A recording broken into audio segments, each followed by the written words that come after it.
రక్షకుడైన యేసుక్రీస్తు దివ్యనామమున కూడివచ్చిన మీ అందరికీ హృదయపూర్వక వందనాలు చెల్లిస్తున్నాను. దేవుని మహాకృపను బట్టి ఈ రీతిగా దేవుని సన్నిధిలో చేరి దేవుణ్ణి స్తుతించడానికి, దేవుణ్ణి కనపరచడానికి దేవుడు మనకిచ్చే భాగ్యం ఎంతో గొప్పది.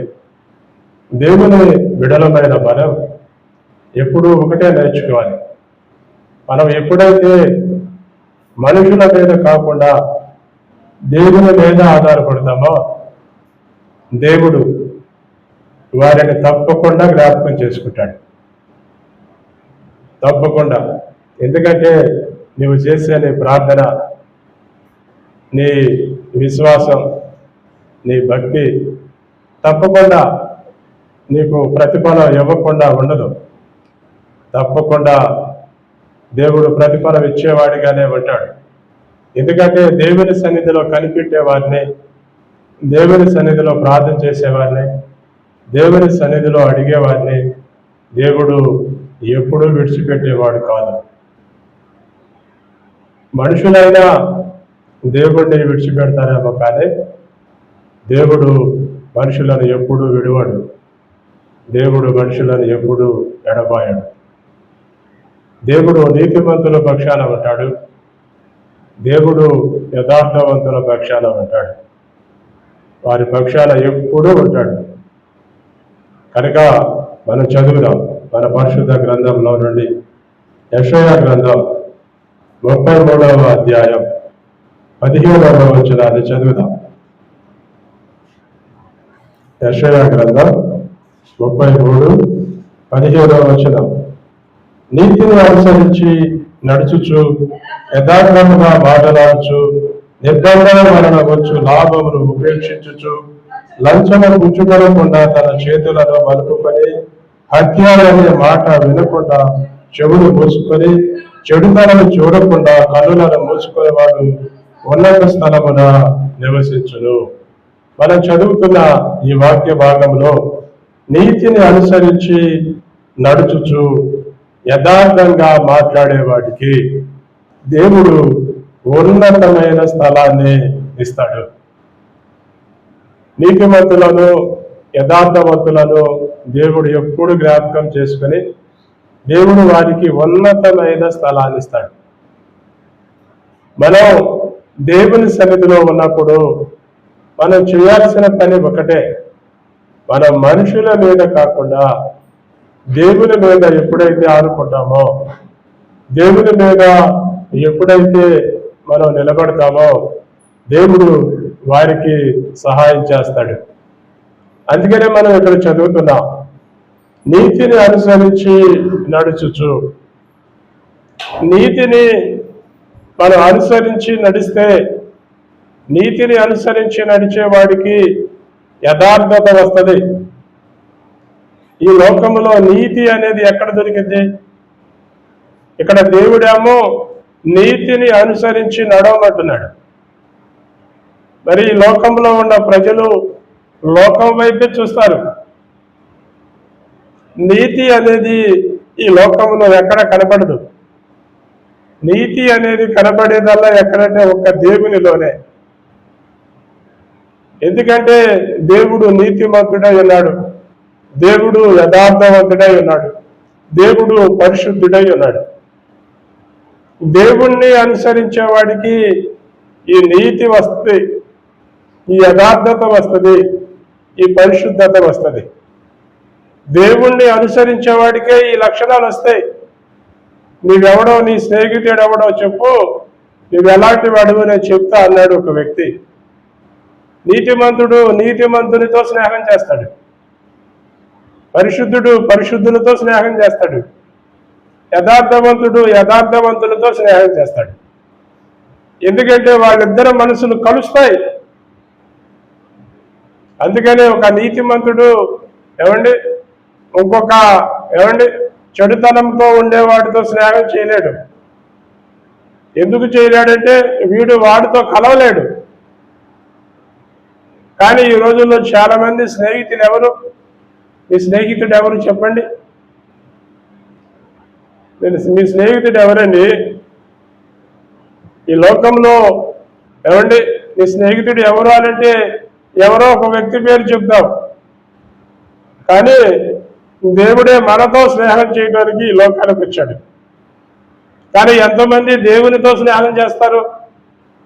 లోకంతో లోకాశులతో స్నేహం చేసే వాళ్ళు ఎక్కువగా ఉన్నారు, కానీ దేవునితో స్నేహం చేసేవాళ్ళు లేరు. మనం దేవునితో స్నేహం చేస్తే దేవునిలో ఉన్న నీతి నీకు వస్తుంది. మనుషులతో స్నేహం చేస్తే ఏమొస్తుంది? బైబిల్లో ఏమి రాశారు? ఏమంటే మనుషులు స్వార్థ ప్రియులు అని రాశాడు.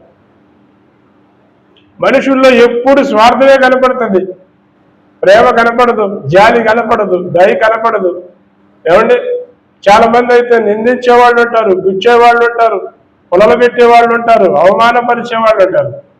కానీ దేవుడు ఏమంటే మనల్ని అలా చేయడు. దేవుడు మనల్ని నిందిస్తాడా? దేవుడు మనల్ని అవమానపరుస్తాడా? దేవుడు మనల్ని గుచ్చుతాడా? గుచ్చడు. కానీ మనం దేవునితో స్నేహం చేయాలి. అందుకని దేవునితో నువ్వు స్నేహం చేస్తే నీకు నీతి అనేది వస్తుంది. ఎందుకు? ఆయన నీతిమంతుడు గనక ఆ నీతి నీలోనికి వస్తుంది. మన పరిశుద్ధ గ్రంథంలో మనం చూస్తాం, దేవుడు ఏమంటే అబ్రహాముతో స్నేహం చేశాడు. నా స్నేహితుడైన అబ్రహాముకు నేను ఈ సంగతి చెప్పకుండా మరిచెదనా అన్నాడు. ఈ సంగతి చెప్పకుండా దాచెదనా అన్నాడు. ఈ సంగతి చెప్పకుండా నేను ఉంటానా అన్నాడు. ఏమంటే దేవుడు ఒక మనిషితో స్నేహం చేసి ఆయన చేసే పని ఆయన చెప్పకుండా ఉండలేను అంటున్నాడు. అసలు అది ఎంతో ఏమండి మనం ఊహించలేనంతది ఆ మాట. దేవుడు అన్నాడు నా స్నేహితుడైన అబ్రహాము అని. యేసయ్య అన్నాడు తన 12 మంది శిష్యులతో, మీరు నాకు స్నేహితులు అన్నాడు. అంటే వాళ్ళు దేవునితో స్నేహం చేశారు కనుక దేవునిలో ఉన్న నీతి వాళ్ళలోకి వచ్చింది. అందుకని ఇక్కడ మనం చదువుతున్నాం, నీతిని అనుసరించు అని రాశాడు. నీకు నీతి రావాలంటే, నీతిని అనుసరించాలంటే నీకు నీతి ఎక్కడ దొరికింది? ఎవరి దగ్గర ఉంటుంది? మనం నీతిని ఎలా అనుసరించగలుగుతాం? అందుకని నీతిని అనుసరించాలంటే ఆ నీతిమంతుడు ఎవరో నువ్వు వెతకాలి. ఎతికితే దొరకకుండా ఉండడు. ఎతకటం నేర్చుకోవాలండి మనం. కానీ మనం ఎతకం. ఉంటే ఉంటాం, పోతే పోతాం. ఏమండి ఉంటే ఉండడానికి, పోతే పోతానికైనా నువ్వు ఏమంటే దేవుని దగ్గరకు వచ్చేది. నువ్వు దేవుని దగ్గర నుంచి ఏది కావాలో అది పొందుకునేదాకా పోరాడాలి. దేవుడిని నీకు అది ఇచ్చేదాకా నువ్వు దేవుడిని అడగాలి. అంతే కానీ ఇలాంటి మాటలు మనం అనుకుంటే ముందుకు సాగలేం. ఇదే మన పరిశుద్ధ గ్రంథంలో పక్షవాయువు గలవాడు ఒకడు ఉన్నాడు. పక్షవాయువు గలవాడు అంటే తెలుసుగా, ఆడికి ఒళ్ళంతా పక్షవాతం వచ్చింది. కొంతమందికి ఒళ్ళంతా పక్షవాతం వచ్చింది. కొంతమందికి స్టార్టింగ్ మూతికి పక్షవాతం వస్తుంది, కొంతమందికి చేతికి కాలికి వస్తుంది. ఏమండి కొంతమందికి ఏమండి మాట పడిపోతుంది, కొంతమందికి ఏమండి అవయవాలన్నీ పడిపోతాయి. వీడికి అవయవాలన్నీ పడిపోయినాయి. మంచం మీదే పడ్డాడు, కూర్చోలేడు, ఏమండి నుంచోలేడు, నడవలేడు, మాట్లాడలేడు. పక్షవాయువు గలవాడుగా పడిపోయి మంచాన పడిపోయి ఉన్నాడు. ఏమండి వాడు పక్షవాయువు గలవాడుగా మంచం మీద పడిపోయి ఉంటే యేసయ్య ఒకళ్ళ ఇంట్లో కూర్చున్నాడని నలుగురు మనుషులు ఈ పక్షవాయువు గలవాడిని యేసయ్య దగ్గరకు తీసుకెళ్తే ఆయన బాగు చేయగలడు అని ఆలోచించాడు. వాడు ఆడో ఒక మూల పడిపోయి వాడి కష్టాలు వాడు పడుతున్నాడు, వాడి బాధలు వాడు పడుతున్నాడు. ఏమండి పక్షవాయువు ఒక కాలికి ఒక చేయికి వస్తేనే ఎంత నరకం అనుభవిస్తారో మనకు తెలుసు. అలాంటిది 2 కాళ్ళు పడిపోయి 2 చేతులు పడిపోయి ఒళ్ళంతా పడిపోయి ఉంటే ఇక వాడు ఎలాంటి బాధ అనుభవిస్తాడో ఆలోచించండి. నరకము, బతికుండగా నరకం అనుభవించడం అంటే అదే. ఏమంటే అన్ని అడిగే మంచమే, ఎవరన్నా ఒకరు పెడితే తింటాడేవో. ఏమండి అలాంటి పరిస్థితులు ఉంటే నలుగురు మనుషులకి వాడి మీద జాలి కలిగింది. ఎందుకు వాడి మీద జాలి కలిగింది చెప్పండి? ఎందుకు కలిగింది? వాడు బాగున్నప్పుడు వాళ్ళకి సహాయం చేసి ఉంటాడు, వాళ్ళని ఆదుకొని ఉంటాడు, వాళ్ళని బలపరిచి ఉంటాడు, వాళ్ళకి ఏదో మేలు చేశాడు, కృతజ్ఞత. ఏమండి వాడు మనకు బాగున్నప్పుడు మేలు చేశాడురా, ఆదుకున్నాడురా, సహాయం చేశాడురా. ఇప్పుడు వాడు కష్టంలో ఉంటే మనం వదిలేస్తామా? కష్టంలో ఉంటే నెట్టేస్తామా? కష్టంలో ఉంటే చూడకుండా ఉంటామా? ఏమండి ఈ రోజుల్లో చాలా మందికి కృతజ్ఞత ఉండదు. ఎన్ని మేళ్ళైనా చేయండి, ఏమండి ఎన్ని కార్యాలైనా జరగనివ్వండి, కృతజ్ఞత ఉండదు. మరి ఆ నలుగురు మనుషులకి వాడి మీద కృతజ్ఞత ఏర్పడింది మనసులో. ఏర్పడి ఆ నలుగురు మనుషులు ఆ మంచంతోనే వాడిని మోసుకొచ్చారు. మంచంతో మోసుకొచ్చారు యేసయ్య ఉన్న ఇంటి దగ్గరికి. మంచంతో మోసుకొస్తే యేసయ్య ఉన్న ఇల్లంతా మనుషులతో నిండిపోయారు. అయ్యా కొంచెం పక్కకియండి అయ్యా, మేము యేసయ్య దగ్గరికి వెళ్ళాలంటే ఎప్పుడు పక్కకి రావట్లేదు. ఇక్కడికి ఏం చేయాలి అర్థం కావట్లా. ఏం చేద్దాం అనుకుని నలుగురు ఆలోచించి మనం యేసయ్య దగ్గరికి వెళ్ళాలంటే ఎట్లా వెళ్ళలేం, మనం ఇల్లు ఎక్కదాం.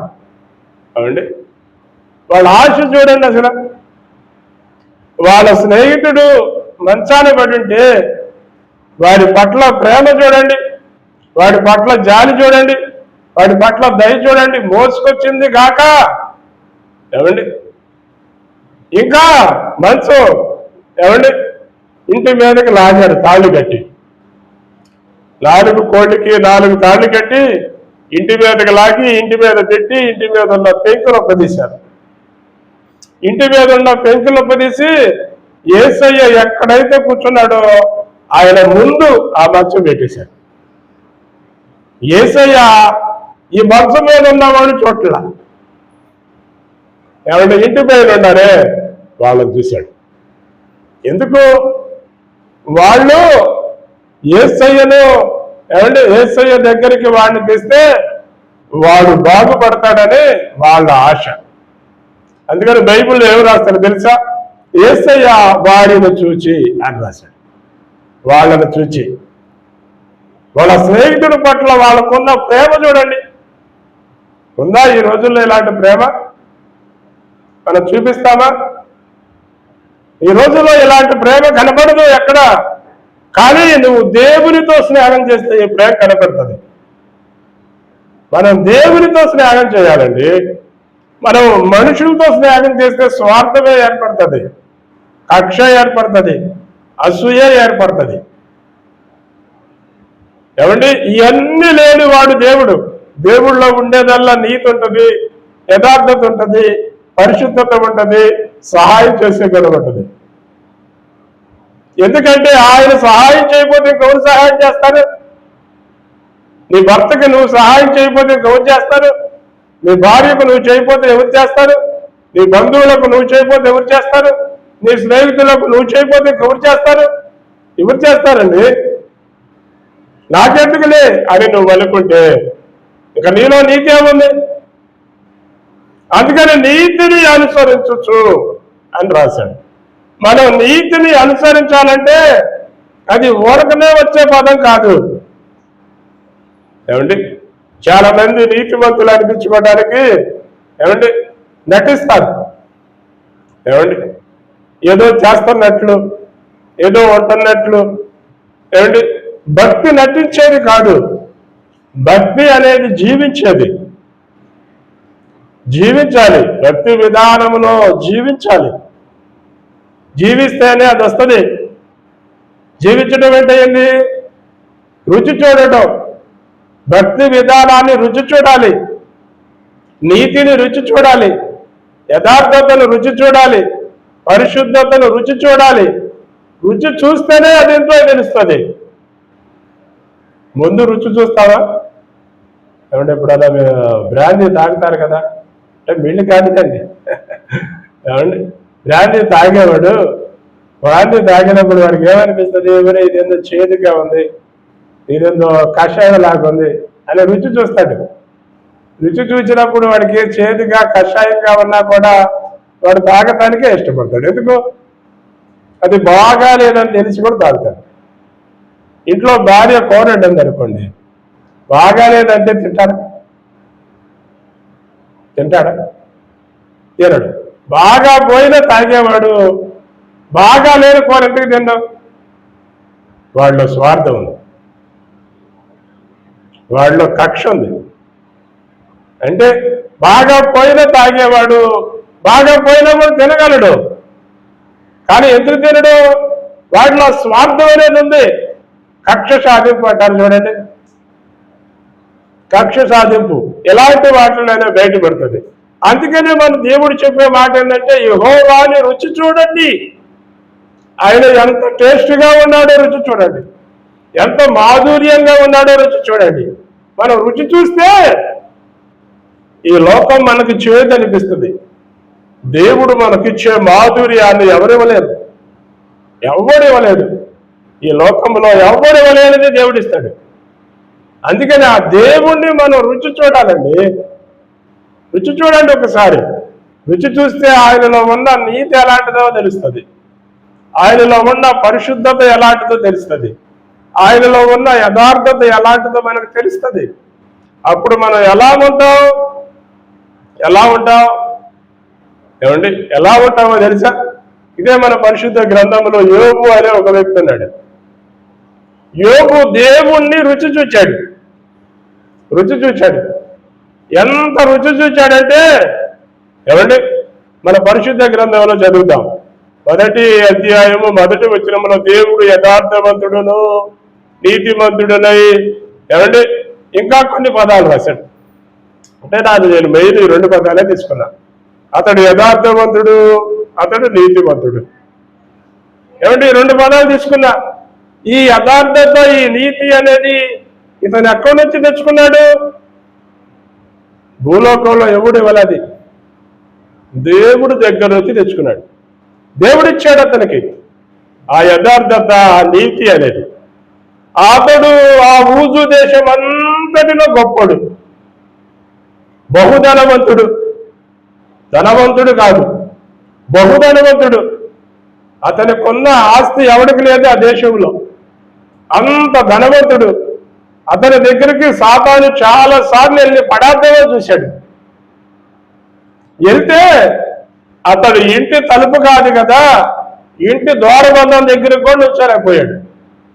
ఎందుకు నుంచోలేకపోయాడంటే, దేవుడు యోబు చుట్టూ కంచె వేశాడు. నీతిమంతుల గుడారం చుట్టూ దేవుడు కంచె వేస్తాడు. దేవుని కంచె నీతిమంతుల గుడారం మీద ఉంటది. ఎలాగ ఇక్కడ దేవుడు ఈ యోబు ఇంటి చుట్టూ కంచె వేశాడు. సాతాను ఎన్నో బాణాలు వేసాడు. అసలు సాతాను ఎన్ని బాణాలు వేసినా యోబుకి కాదు కదా, ఆ ఇంట్లో గొర్రెకి కానీ మేకకు కానీ తగలలే. చూడండి, పొలానికి కానీ తగలలే. అతనికి సంబంధించిన వాటిల్లో దేని మీద అతను పనిచేయలేకపోయాడు. ఎందుకు చేయలేకపోయాడంటే, దేవుడు అతనుకున్న సమస్తము చుట్టూ కంచేశాడు. కంచేసినాక సాతాను ఏమంటే గాలికి అలా అలా తిరుగుతూ పరలోకి వెళ్ళాడు. అక్కడ మీటింగ్ జరుగుతుంది, బైబిల్లో ఉన్నదే. దేవుడు సాతాను పిలిచి, ఏ సాతాను బాగున్నావా అని అడిగాడు.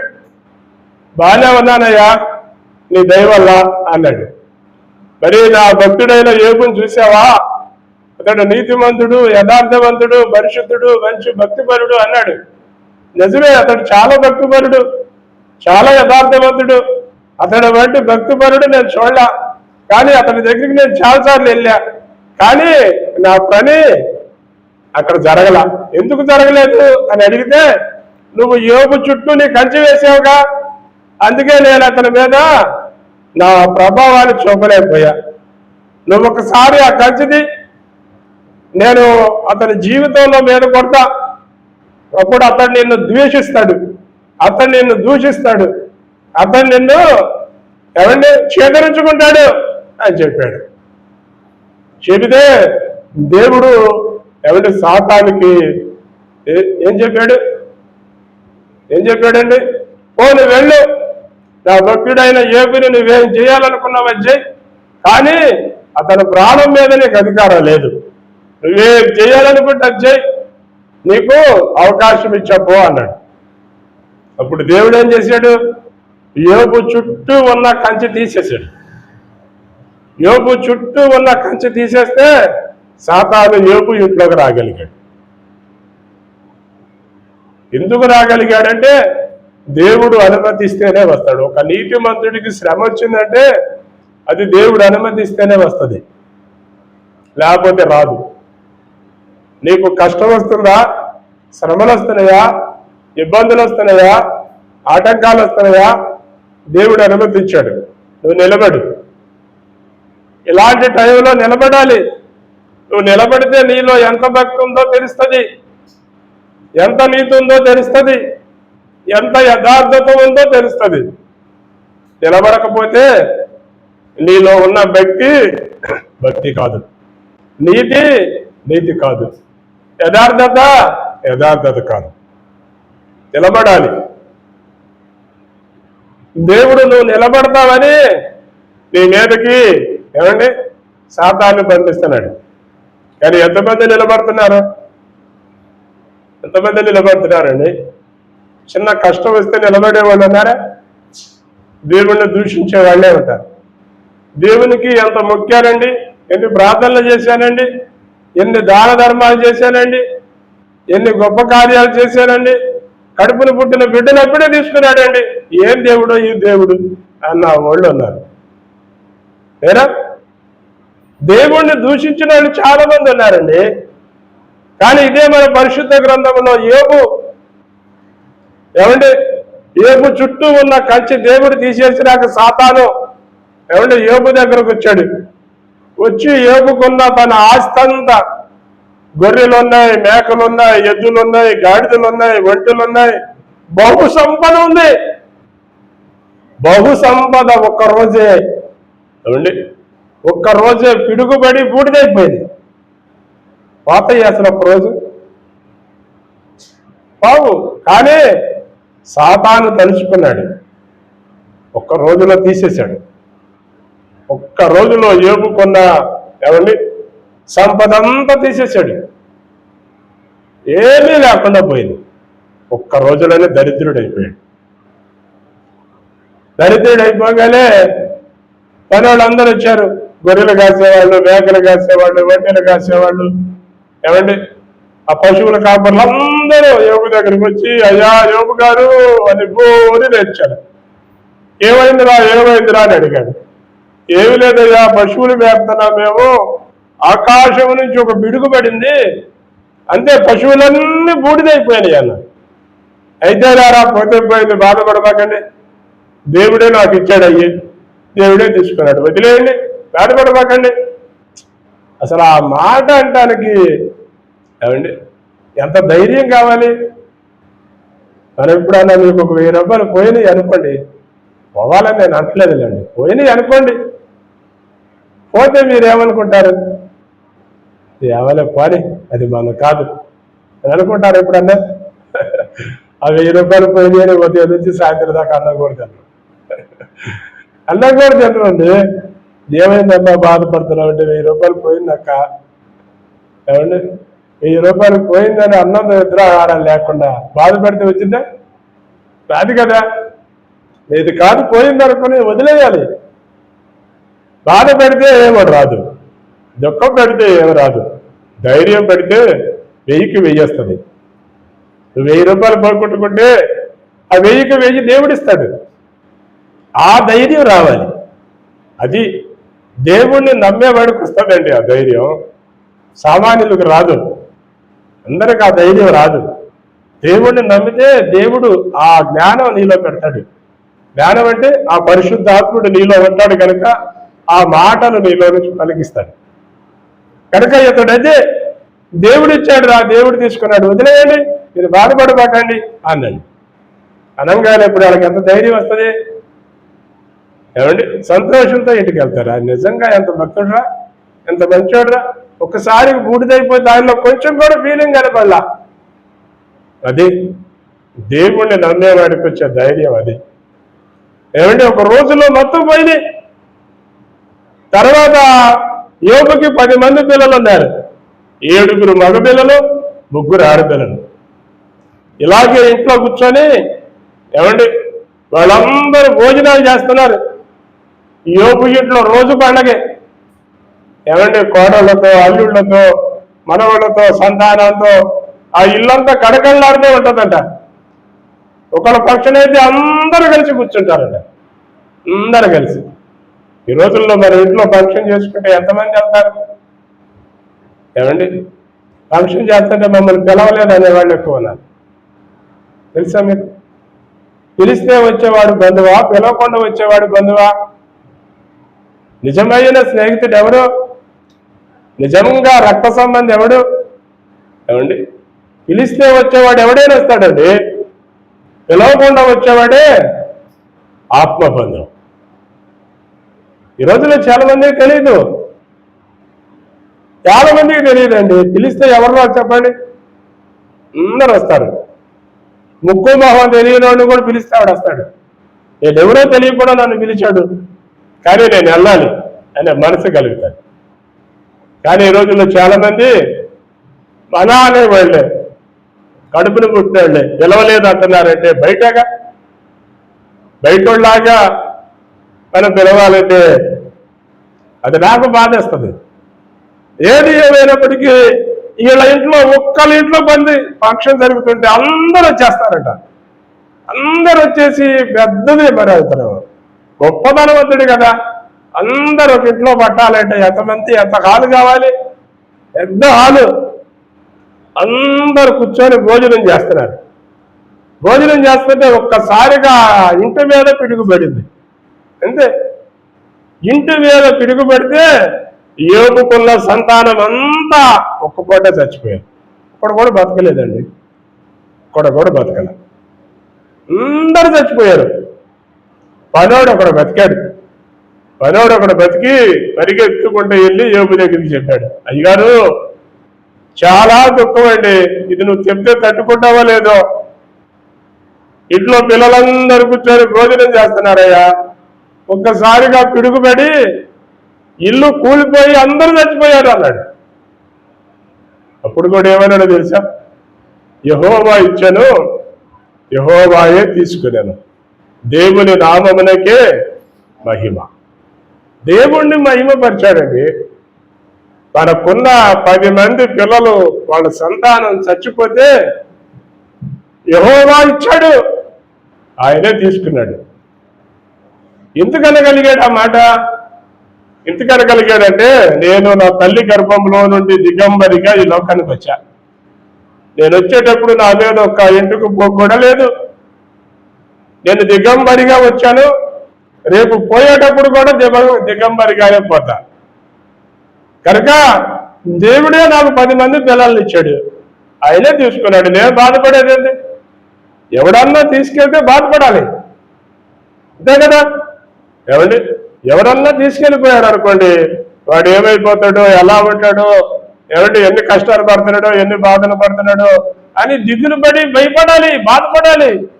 దేవుడిచ్చిన పిల్లల్ని దేవుడే తీసుకున్నప్పుడు ఇంక భయం ఎందుకు వస్తుంది, బాధ ఎందుకు వస్తుంది? అంటే మన పిల్లల్ని మనం దేవుని చేతుల్లో పెడతానికి ఇష్టపడం, వారి షాపుల్లో పెడతానికి ఇష్టపడతాం. ఏమండి కానీ దేవుని ఆత్మ అతనిలో ఉంది కనుక అతను చెప్పగలిగే మాటలు. నేను చెప్పే మాట ఒకటే, నీతిని అనుసరించు. నీతిని అనుసరించే వాడికి నీతి పోదు. ఎంత కష్టం వచ్చినా పాదు, ఎన్ని బాధలు వచ్చినా పాదు, ఎన్ని నిందలు వచ్చినా పాదు, పోకూడదు. నీలో ఉన్న నీతి పోతే నువ్వు నీతిమంతుడు అవ్వలేవు. ఆ బచ్చ ఎప్పుడు నిన్ను గుర్తుతానే ఉంటుంది. అందుకని తనకున్న ఆస్తి పోయినా, తనకున్న పిల్లలకు పోయినా ఏమండి యోబు బాధపడ్డా. ఏమండి చూసావా సాతాను, నువ్వు అతనుకున్న ఆస్తి అంతా తీసేసినా నా భక్తుడు నన్నే మహిమపరిచాడు. అతనుకున్న పిల్లలందరూ తీసేసుకున్నా అతడు నన్నే మహిమపరిచాడు, చూసావా అన్నాడు. ఇప్పుడు దేవుడికి ఎలా ఉంటుంది అసలు? దేవుడు మేసం మేలేస్తాడు. నిన్ను బట్టి దేవుడు సంతోషించాలి, నీ నీతిని బట్టి దేవుడు ఆనందించాలి. అలాంటి విధానంలో మనం ఎప్పుడు వెళ్తాం? ఎవడి ఇక సాతాను అన్నాడు, ఆస్తి పోయినా ఎవడైనా ఏమైనా పాలు అనుకుంటాడయ్యా, పిల్లలు పోయినా మళ్ళీ పుడతారులే అనుకుంటారయ్యా, కానీ ఆరోగ్యం పోతే మాత్రం తప్పకుండా ద్వేషిస్తారు. ఏమండి, ఈ రోజుల్లో చాలా మంది పోతే పోయేది లేదనుకుంటారు, కానీ ఆరోగ్య విషయంకి వచ్చేసరికి ఏమంటే ఇక్కడే వస్తుంది. అసలు ఇక్కడే చాలా మంది ఎడే పడిపోయింది. అన్ని పోయినా సహిస్తారు, కానీ ఆరోగ్యం పోతే సహించలేరు. ఇక్కడ యోబుకి ఏమంటే ఒక్కరోజు ఒళ్ళంతా గజ్జిగురుపులు వచ్చేసాయి. ఎలాంటి గజ్జిగురుపులు అంటే గోక్కుని గోక్కుని గోక్కుని గోక్కుని ఏమండి అవి రక్తం వస్తున్నాయి. చేతులు కూడా వచ్చేసి ఏం చేయాలో తెలియక చెల్లిపెంకి తీసుకుని గోక్కుంటున్నాడు. అతని ఒళ్ళంతా రక్తము చీము కారుతుంది. కారుతుంటే అతను ఏం చేయలేక అట్టాకే ఉంటాడు. కుక్కలు వచ్చి నాగుతాను, అతని కురుపుల్ని అతని చీమిని కుక్కలు నాగుతాను. ఏమంటే గొప్ప ధనవంతుడు, పిల్లల్లో బాగొట్టుకొని ఆస్తి బాగొట్టుకొని దరిద్రుడై ఏమండి నెత్తి మీద ధూళి పోసుకుని ఏమండి తనను తానే ఏమండి దేవుని సన్నిధిలో తగ్గించుకొని ప్రార్థన చేస్తాడు. ప్రార్థన చేస్తుంటే అయినా కూడా యోబు ఏం మాట్లాడకుండా ఉన్నాడు. చూసావా, నువ్వు అతన్ని అంత చేసినా అతడు నన్నే స్తుతిస్తాడు, అంత సాతాను స్తుతిస్తాడని దేవుడు చెప్పాడు. ఇక వెంటనే వీడు ఏం చేశాడు, సాతాను వీడు ఎన్ని చేసినా వీడు కదిలేదట్లేదని వెళ్ళి భార్యకి ఇచ్చాడు. ఏమండి, కొంతమంది భర్తలు ఏమండి అన్ని సహిస్తారు, కానీ ఒక్కోసారి భార్యను సహించలేదు. తెలుసా, పరిశుద్ధ గ్రంథంలో సంసోను దెలీలా అనే ఆమెను ఏమండి మోహించాడు, ప్రేమించాడు. ప్రేమించి ఆ దెలీలా అనే స్త్రీ సంసోన్ని విసిగించింది. నీ బలవేడందో చెప్పు, నీ బలవేడందో చెప్పు, నీ బలవేడందో చెప్పు అని ఇసుకిచ్చి ఇసుకిచ్చి ఇరికిస్తే ఎందుకురా నేను ఉంటే ఏంది పోతే ఏంది అనుకున్నాడు. చాలా మంది భార్యలు కూడా అంతే ఇసుకిస్తారు. ఏమంటే వాడు దుఃఖంలో ఉంటే, వాడు బాధల్లో ఉంటే, వాడు సమస్యల్లో ఉంటే నేను నీకున్నా అని ధైర్యం ఇచ్చే భార్యలు ఎంతమంది ఉంటారు? ఒక వ్యక్తి పక్షవాయువుతో పడిపోయి ఉంటే భార్య వదిలేసిందండి, పిల్లలు వదిలేశారండి. ఎవరో ఏమండి నలుగురు స్నేహితులు వచ్చి అతన్ని బాగు చేయడానికి దేవుడి దగ్గర తీసుకెళ్లి బాగు చేయించారు. ఈ రోజుల్లో చాలా మంది వదిలేసేవాళ్ళే ఎక్కువ. తెలుసా, నీవు నిజంగా నీతిమంతురాలు అయితే నీ కష్టంలో ఉన్నప్పుడు, బాధలో ఉన్నప్పుడు వాళ్ళు వెళ్ళి పరామర్శించండి, వాళ్ళు వెళ్ళి బలపరచండి, వాళ్ళు వెళ్ళి ఓదార్చండి. వాళ్ళు అప్పుడు ఎంత సంతోషాన్ని అనుభవిస్తారో ఊహించాం. వాడికి ఇంకో ఆయుష్ను ఇచ్చిన దాని అవుతాము.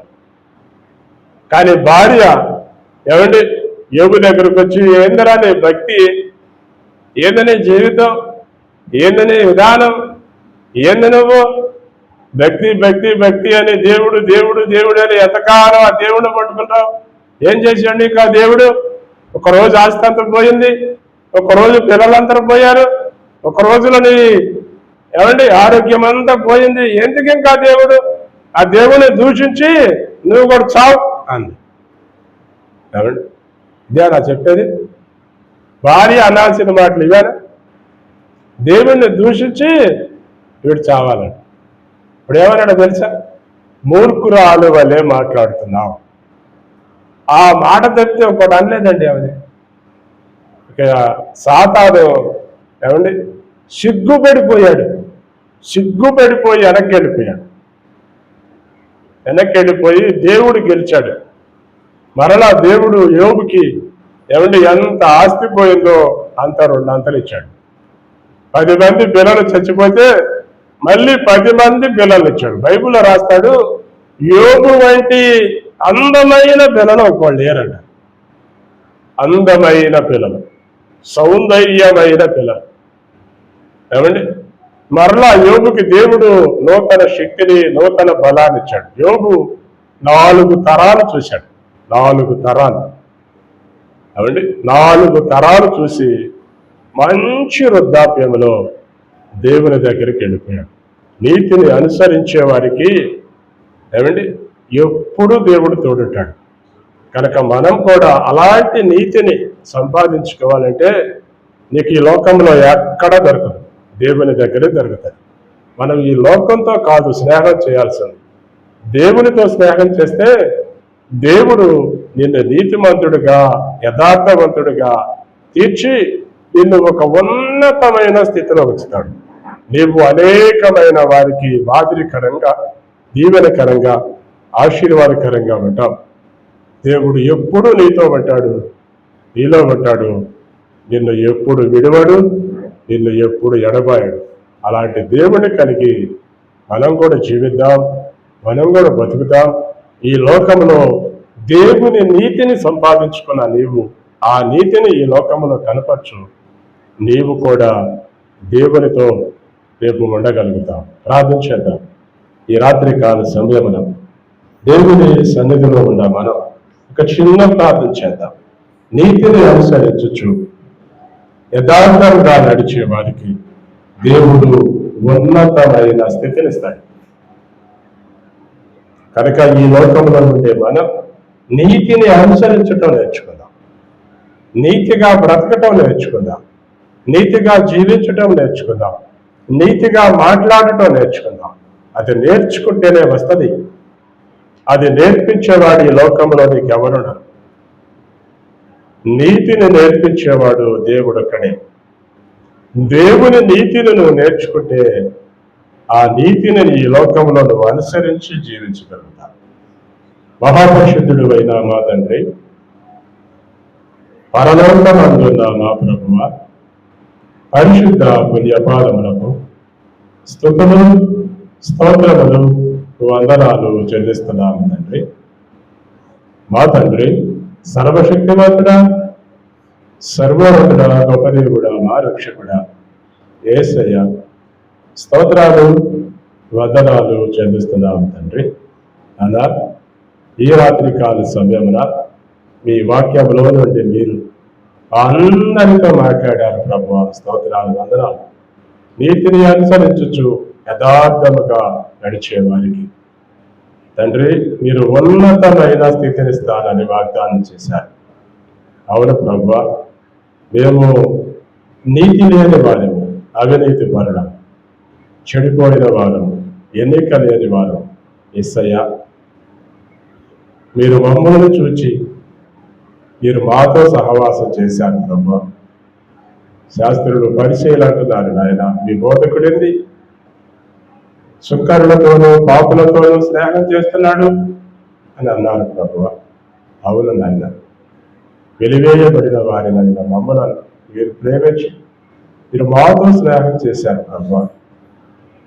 మాలో ఉన్న అవినీతిని, మాలో ఉన్న పాపాలను, మాలో ఉన్న బుద్ధిహీనతలన్నీ తీసేశారు. మీ నీతి మాకిచ్చి ఈ లోకంలో ఆ నీతిని అనుసరించి బ్రతకమని మాకు సెలవిస్తున్నారు ప్రభువా. మేము ఈ లోకంలో నీతిని అనుసరించి బ్రతకనట్లు మేము బ్రతుకున్నంత కాలం మీరు మాకు ఇచ్చిన ఆ నీతిని ప్రభు అనుసరించి నాయన నడిచేవారిగా మాకు సహాయం చేయండి ప్రభు. పక్షవాయువు గలవాడు మంచాన పడుంటే అతడు చేసిన మేలును బట్టి తన నలుగురు స్నేహితులు అతనికి ప్రత్యుపకారం చేయగలిగారు ప్రభువా. యోబు నాయన ఆ దేశంలోనే భక్తిపరుడు, నీతిమంతుడు, యథార్థవంతుడు. అతనికి కష్టం వచ్చినప్పుడు, బాధ వచ్చినప్పుడు, నింద వచ్చినప్పుడు నిలబడ్డాడు. మీరిచ్చిన నీతిని బట్టి నిలబడి 2 ఆశీర్వాదాన్ని పొందాడు ప్రభువా. ఈ లోకంలో ఉండే మేము కూడా అట్టి నీతిని అనుసరించి బ్రతుకుతాం. మీరిచ్చే దీవెనలు, మీరిచ్చే ఆశీర్వాదాలతో నిత్యము సంతోషంతో ఈ కృపలో మీ దయలో బ్రతుకున్నట్లు మీరు మాకందరికీ సహాయం చేయండి. ఈ రాత్రికాల సమయంలో కూడి వచ్చిన ప్రతి ఒక్కరిని మీరు దర్శించండి ప్రభువా, మీరు తాకండి, మీరు చూడండి.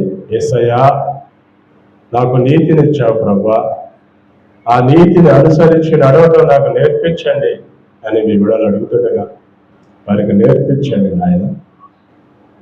ఆ నీతిలో నడవడం నేర్పించమని వేడుకుంటున్నాను. ఎంతోమంది భక్తులు ఆ నీతిని అనుసరించి నడిచి నాయన మంచి పేరు నాయన పొందుకోగలిగారు ప్రభువా. మేము కూడా అలాగూ బ్రతుకున్నట్లు మీరే మాకందరికీ సహాయం చేయమని.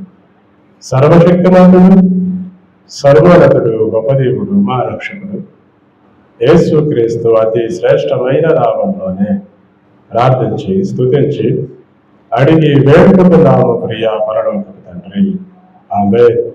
ఇప్పుడు మన తండ్రి అయిన దేవుని దయయు, ఆయన కుమారుడైన యేసుక్రీస్తు యొక్క కృపయు, పరిశుద్ధాత్మని అన్యోన్య సహవాసము, సమాధానము, సంపూర్ణ దీవెన ఇప్పుడును ఎల్లప్పుడును దేవుని మహాకృప మనకును, మన కుటుంబాలకును, సకల పరిశుద్ధులకును సదాకాలం తోడయుండి నడిపించి దీవించి ఆశీర్వదించునుగాక. ఆమేన్, ఆమేన్, ఆమేన్. మీ అందరికీ వందనాలు.